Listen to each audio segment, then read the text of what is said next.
ఈ తువలు దేశం పక్కన పెడితే రీసెంట్ గా ఇంటర్నేషనల్ కోర్ట్ ఆఫ్ జస్టిస్ కి ఇలాంటి చిన్న చిన్న దీవులన్నీ కలిపి అంటే స్మాల్ ఐలాండ్ నేషన్స్ అని ఇంటర్నేషనల్ కోర్ట్ ఆఫ్ జస్టిస్ అంతర్జాతీయ న్యాయస్థానానికి వెళ్ళాయన్నమాట.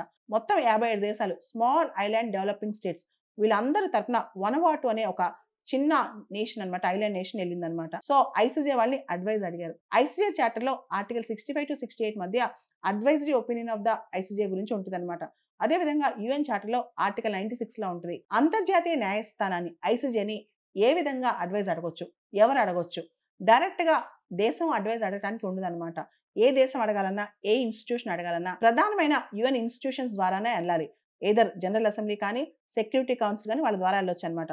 సో యుఎన్ జనరల్ అసెంబ్లీ ఇప్పుడు ఈ చిన్న దేశాల తరపున, ఈ స్మాల్ ఐలాండ్ నేషన్స్ తరపున ఐసీజేని ప్రశ్న అడిగింది. అంటే ఈ స్మాల్ ఐలాండ్ నేషన్స్ కి అంతర్జాతీయ చట్టాల తరపున పెద్ద పెద్ద దేశాలన్నీ ఆబ్లిగేషన్స్ ఏమున్నాయి, వాళ్ళు ఏ విధంగా ఈ స్మాల్ ఐలాండ్ నేషన్స్ ని క్లైమేట్ చేంజ్ నుంచి కాపాడాలి, అదే విధంగా వాళ్ళు చేసిన తప్పులకి అంటే క్లైమేట్ చేంజ్ రావడానికి, వాతావరణ మార్పు రావడానికి చాలా రీజన్స్ ఉన్నాయి. ఇండస్ట్రియలైజేషన్ కావచ్చు, ఆంథ్రోపోజెనిక్ రీజన్స్ కావచ్చు, అంటే అతిగా పారిశ్రామికరణ కావచ్చు, ఇవన్నీ కావచ్చు.